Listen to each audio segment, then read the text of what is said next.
Merhaba, ben Ebru. Hemşireyim. Şu anda Tokat'ın Çamiçi Yaylası'ndayız. Burası şehre hem çok uzak hem çok yakın bir lokasyonda aslında. 10 seneye yakın memuriyet hayatım oldu. Şu anda biraz sakinleşmeyi, biraz böyle kendi içime dönmeyi seçtim ve o yüzden bir süredir evdeyim. Ne kadar süreceğini de bilmiyorum. Bizim her zaman bu evle alakalı bir projemiz vardı. İşin başı aslında çok fazla eskiye dayanıyor. Biz eşimle liseden beri çok sevgili olarak devam ettik. Aslında çocukluk arkadaşıyız. Daha da öncesi var. Çok güçlü bir bağımız var. Çok daha öncesinden aramızda. Bu yaylada sevgili olmaya karar verdik. Birbirimizi çok sevdiğimizi anladık. O yüzden bir kere burası bizim için gerçekten çok kıymetli bir bölge. Şimdi burası bir dağ bölgesi diyelim. Yani karın çok yoğun olduğu bölge. Şu anda Nisan ayının sonuna yaklaşıyoruz. 2-3 gün önce daha çok yoğun bir kar oldu mesela burada. Yani bu nedenle bir kere üçgen bir ev, yani dik bir çatı olması gerekiyordu. Üzerinde kar tutmaması gerekiyordu. Yani bura yapılmadan önce bir de büyüklerimizden hep şöyle bir şey geldi bize. Lütfen evinizi yüksek tutun. Altınıza işte bahçeyle ilgili aletler, çocukların oyuncakları işte koymak için alana ihtiyacınız olacak. Evet, çok haklılardı. Ama ben hani bir adımda toprağa basmayı istedim. Bu benim en büyük hayalimdi. Özcan'ın ve benim en büyük isteğimiz buydu. Sonrasında böyle evin genel iç tarafıyla alakalı hep küçük olmasını ama çok işlevsel olmasını istedim. Yani hiç öyle bir alan böyle 1 santimetre bile kalmadan evin her yerinin dolu dolu olmasını istedim. İşime yaramayan hiçbir şey olsun istemedim. Ama biz tabii bunları yaparken ne pandemi ne de başka bir şey vardı ve biz şöyle düşündük. Galiba biz bu evde yazın gelir 3 ay kalırız ve döneriz diye düşündük. Ama öyle bir şey oldu ki geçen sene Mart ayında bu olay ilk patladığında en büyük yara alan bütün ailenin içerisinde herhalde ben oldum. Hep böyle acilde, izole servislerde çalışmak zorunda kaldım. Gerçekten bura olmasaydı yani motive olamazdım, tutunamazdım. Bir yandan da şeyi çok seviyorum. Evi dekore etmeyi, çiçeklerle uğraşmayı, bahçede uğraşmayı, bir şeyler çizmeyi, yapmayı gerçekten çok seviyorum.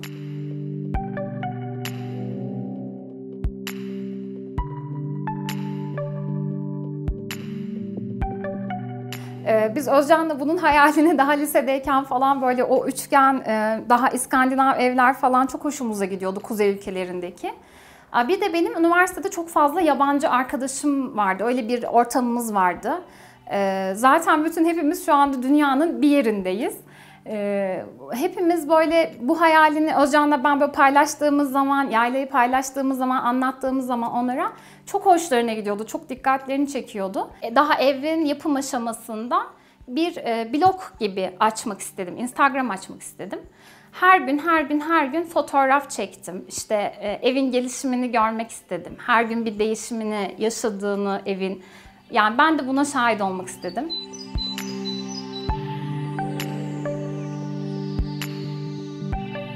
Şimdi kış bahçemizdeyiz. Burası bizim evimizin kalbi. En fazla üzerinde düşünerek çalıştığımız yerlerden bir tanesi ev yapılırken burası oldu. Buranın mutfakla entegre olmasını en başında planladık. Çünkü servis kolaylığı sağlayacaktı bize. Buranın dekorasyonunda da daha fazla bahçe mobilyaları kullanmayı tercih ettim. Çünkü zaten bahçedeymişsiniz gibi bir hissiyatı var buranın. Bir de ben tabii böyle tabak çanağı çok fazla meraklı bir kız olduğum için evdeki her şeyi de her formda kullanmayı çok sevdiğim için bazen böyle demliklerin içerisine, bazen işte hatta fincanların içerisine çiçekler koymayı çok seviyorum. Bunları yine buradaki bahçelerimizden topladım.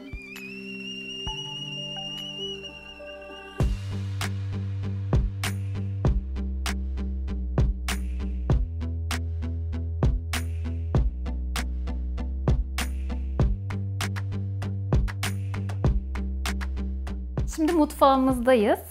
Ben özellikle galiba mutfakta renkleri kullanmaktan hiç çekinmedim. Bu kapıyı galiba Alaçatı'dan ilk gördüğümde, daha doğrusu oğlum daha 1 yaşındaydı belki ama bu ev yapıldığında 8-9 yaşındaydı. 6-7 sene sonra galiba işte bu kapıyı tekrar hatırladım ve tekrar orayla iletişime geçtik. Alıp buraya masa yapmayı planladım. Sandalyeler, işte biz Tokat'ta olduğumuz için o yıllarda bu sandalyelerden hiç yoktu. Kargo vesaire çok büyük problem oluyordu. Galiba Tokat'a yeni bir kafe açılıyordu o sırada yanılmıyorsam. Hani onların paketinin içerisine katarak bize sadece 6 tane sandalye gönderebilmişti firma. Ben gerçekten porselenleri çok fazla seviyorum. Çok evimde böyle renkli ve farklı şeyleri kullanmayı çok seviyorum. Sağ olsun işte bu yurt dışındaki arkadaşlarım da hiç aynı benim gibi rahat durmuyorlar. Ne buluyorlarsa, ne seviyorlarsa işte çekip bana da atıyorlar, bazen paylaşıyorlar. Bu koleksiyonun tamamı da neredeyse onların sayesinde oluştu. Eve işte ilk geldiğimizde bu ankastre seti tamamen gri gibiydi. Daha sonra biz bu Silverline'ın Retroline serisiyle tanıştık. Davlumbazın mesela görüntüsünü falan inanılmaz sevdim. Bunların döküm olması benim için bir kere çok önemliydi. Temizlik açısından da çok kolay. Bu setin 3 farklı rengi vardı. Bordosu, beji ve siyahı. Ben bordoyu seçtim. Daha fazla çinilerle uyumunu sevdim. Bu retro görüntüyü çok fazla sevdim. Daha fazla uydurdum buraya. Bir de bu daha yuvarlak hatlarının olmasını, bu pirinç detaylarını, bir de analog ayarlama saati gerçekten bir bütün oluşturuyor ve daha retro duruyor. Hem nostaljik hem de daha modern bir görüntü katıyor eve.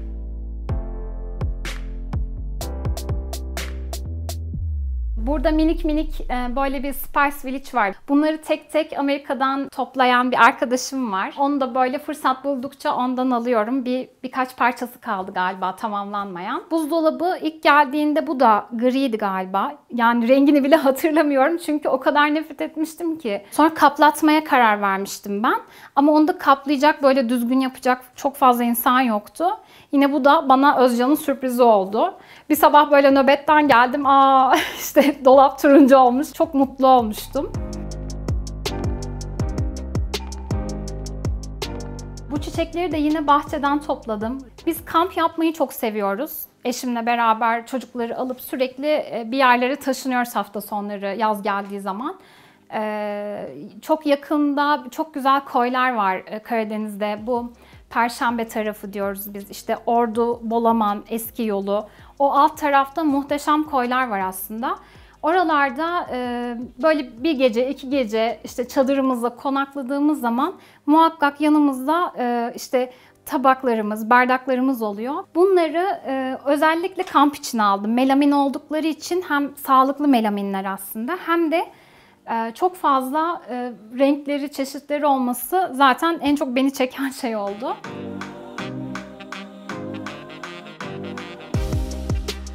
Biz yeni tatlar denemeyi çok seviyoruz. Pasta Mia'yı o şekilde keşfettik. Gelenlere ikram ediyoruz.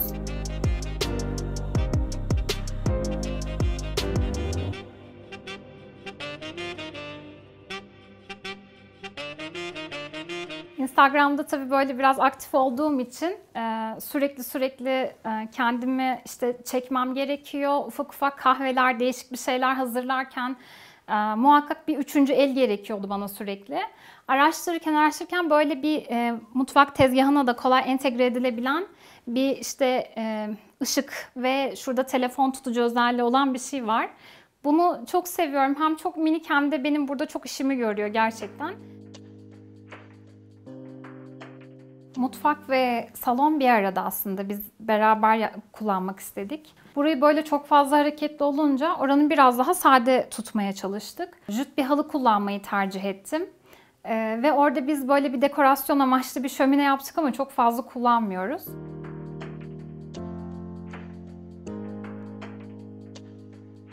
Şimdi evimizin koridorundayız. Dış kapıdan girdiğinizde ilk oda oğlumun odası, ikincisi de kızımın odası. Ve koridorun direkt karşısından bu merdivenler benim odama çıkıyor. Evde galiba tek değiştirmek istediğim şey şu anda sadece bu merdivenler olurdu. Biz gezmeyi Özcan'la çok seviyoruz. Yazın motorla gezmeyi, kışın işte farklı işte offroad özellikle bizim için çok büyük bir keyif.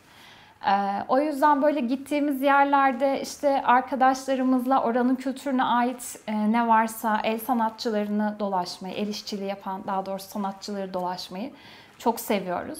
Bunları da Hatay'a gittiğimiz zaman yemek yemekten arka kalan zamanlarda dolaştığımız böyle eski çarşılarda bulduğumuz sepetlerdi. Aşağı katta da bir lavabo ve banyonun, duşun bulunduğu küçük bir banyomuz var.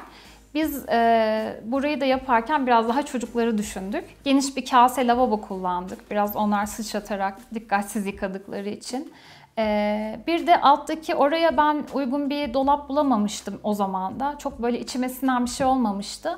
Ve atılmak üzere işte eşimin iş yerinde bulunan bir dolap vardı. Galiba eski TV üniteleri gibi bir şeydi bu da. Karoları İspanyol bir firmadan almıştık. Böyle kare kare parçalarla ayrı ayrı gibi görünmesi o bana çok böyle sevimli gelmişti o zaman. Seramiği, duvar seramiğini lavaboda yani el yıkadığımız yerin arkasına ve banyonun içerisine kullanmayı tercih ettik.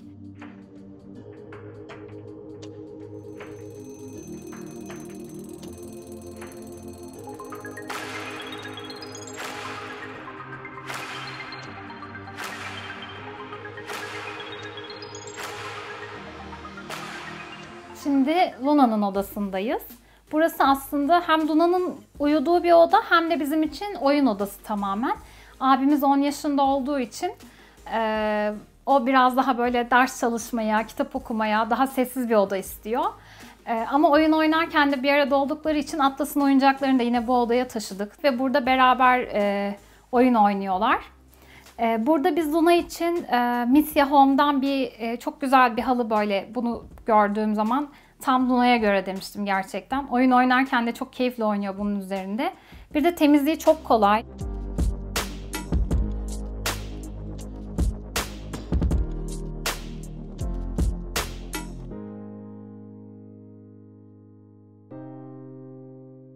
Herkesin bildiği bir yatak aslında ama ben bu rengini çok severek düşünmüştüm her zaman. Siyah değil kaldığım zaman. Böyle bir buraya uyduramadım. Luna'nın aurasına bir kere uyduramadım. Siyah bir renk çok benim kızıma göre bir renk değildi açıkçası. Daha sonra biraz onun da büyümesiyle, kendi tercihlerinde oluşmasıyla beraber karar verip buna biz beraber boyadık.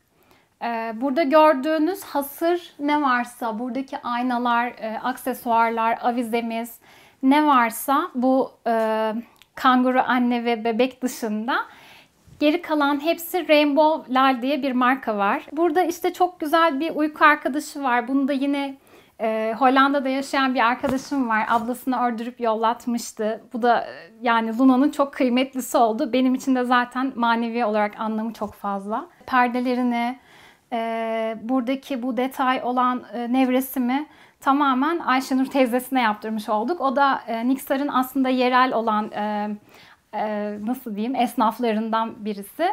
Burada Mary Mary'nin yine çok güzel doğum günü süsleri var. Şunun üzerindeki pomponları biz kendimiz yaptık beraber. Ama alttaki süsleri böyle harcamak istemedim. Yani geçen sene doğum gününde bir bahçe konsepti yapmıştım. Orada kullandığım her şeyi şu anda evin içerisinde işte Luna'nın sevdiği yerlerde kullanıyorum.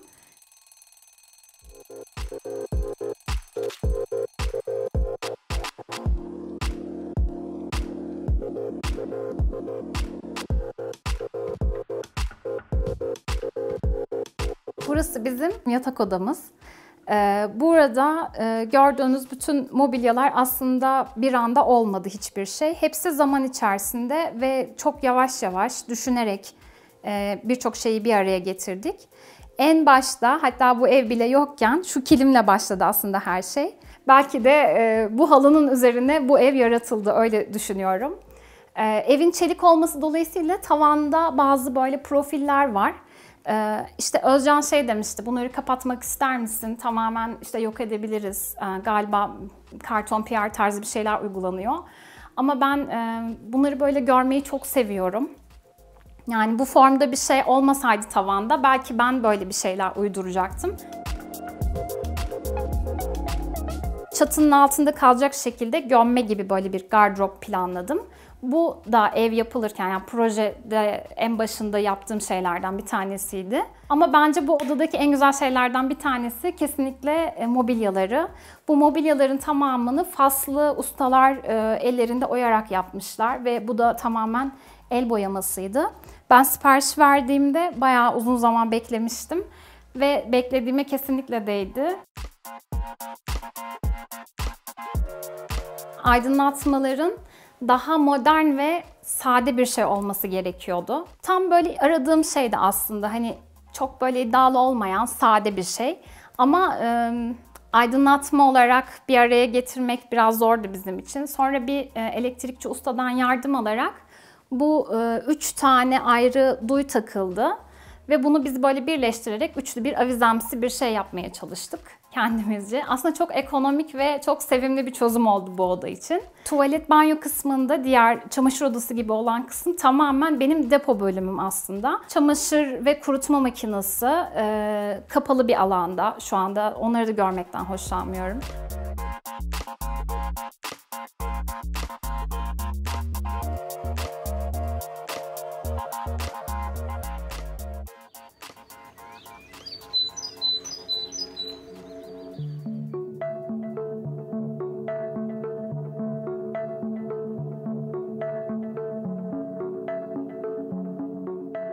Bahçeyi en sona bıraktık ama galiba en keyifli yer bence bahçe oldu. Çimlerimiz büyüdü artık. İşte bu yolu taş yapmayı tercih ettik kolayca yıkayabilmek için, kışın karda vesaire çamur getirmemesi için eve. Özcan için buraya bir barbekü yaptık. Burada da ufak böyle bizim bir dinlenme köşemiz var. Yine uzun uzun aslında burada da çok vakit geçiriyoruz. Küçük böyle bir sedirimsi bir şey yaptım buraya. Böyle rahat oluyor orada uzanmak, oynamak çocuklarla. Çok keyifli oluyor. Onlar da oyun kuruyor burada.